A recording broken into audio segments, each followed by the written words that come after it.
facilitating world government. From UNESCO, its purpose and its philosophy. In general, UNESCO must constantly be testing its policies against the touchstone of evolutionary progress. A central conflict of our times is that between nationalism and internationalism, between the concept of many national sovereignties and one world sovereignty. Here the evolutionary touchstone gives an unequivocal answer.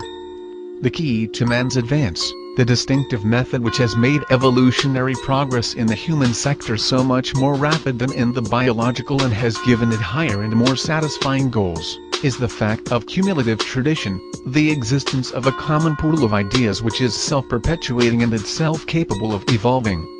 And this fact has had the immediate consequence of making the type of social organization the main factor in human progress, or at least its limiting framework. Two obvious corollaries follow. First, that the more united man's tradition becomes, the more rapid will be the possibility of progress.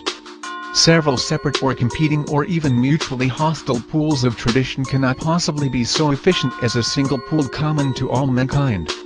And secondly, that the best and only certain way of securing this will be through political unification. As history shows, unifying ideas can exert an effect across national boundaries. But, as history makes equally evident, that effect is a partial one and never wholly offsets the opportunities for conflict provided by the existence of separate sovereign political units. The moral for UNESCO is clear. The task laid upon it of promoting peace and security can never be wholly realized through the means assigned to it, education, science and culture.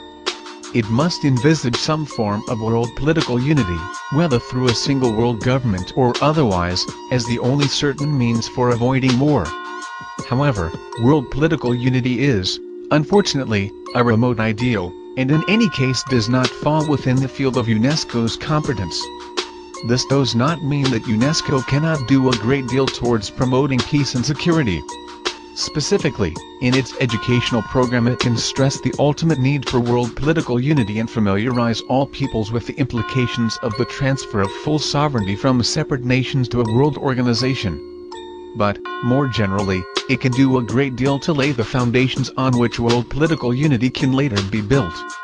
It can help the peoples of the world to mutual understanding and to a realization of the common humanity and common tasks which they share, as opposed to the nationalisms which too often tend to isolate and separate them. With all this, UNESCO must face the fact that nationalism is still the basis of the political structure of the world, and must be prepared for the possibility that the forces of disruption and conflict may score a temporary victory.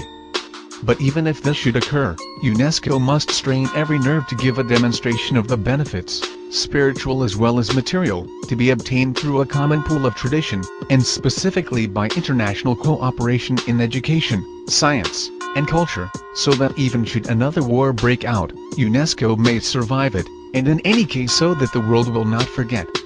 The UNESCO Constitution draws the notable conclusion, never before embodied in an official document, that a peace based exclusively upon the political and economic arrangements of governments would be inadequate, since it could not secure the unanimous, lasting and sincere support of the peoples of the world, and that the peace must therefore be founded, if it is not to fail, upon the intellectual and moral solidarity of mankind. As we have seen earlier, the unifying of traditions in a single common pool of experience, awareness, and purpose is the necessary prerequisite for further major progress in human evolution.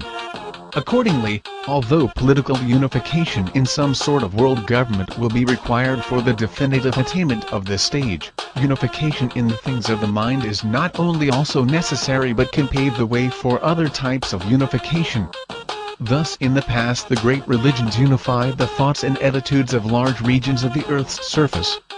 And in recent times science, both directly through its ideas and indirectly through its applications in shrinking the globe, has been a powerful factor in directing men's thoughts to the possibilities of, and the need for, full world unity.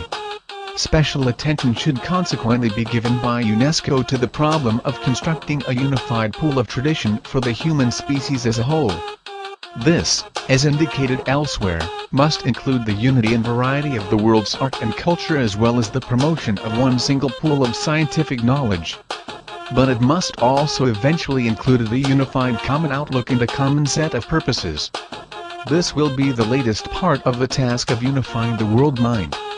But UNESCO must not neglect it while engaged on the easier jobs, like that of promoting a single pool of scientific knowledge and effort. UNESCO's reach, education. UNESCO, the United Nations Educational, Scientific and Cultural Organization, is by its title committed to two sets of aims. In the first place, it is international, and must serve the ends and objects of the United Nations, which in the long perspective are world ends for humanity as a whole. And secondly, it must foster and promote all aspects of education, science, and culture, in the widest sense of those words.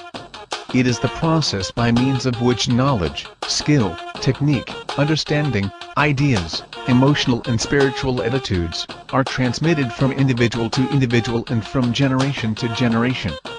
It is also a major part of the process by which the latent potentialities of the individual are actualized and developed to their fullest extent.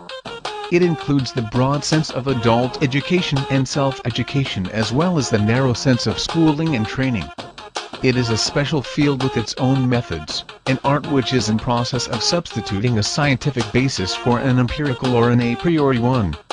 But the scientific basis of education has not yet been fully explored, and what has already been discovered is neither widely enough known nor widely enough applied.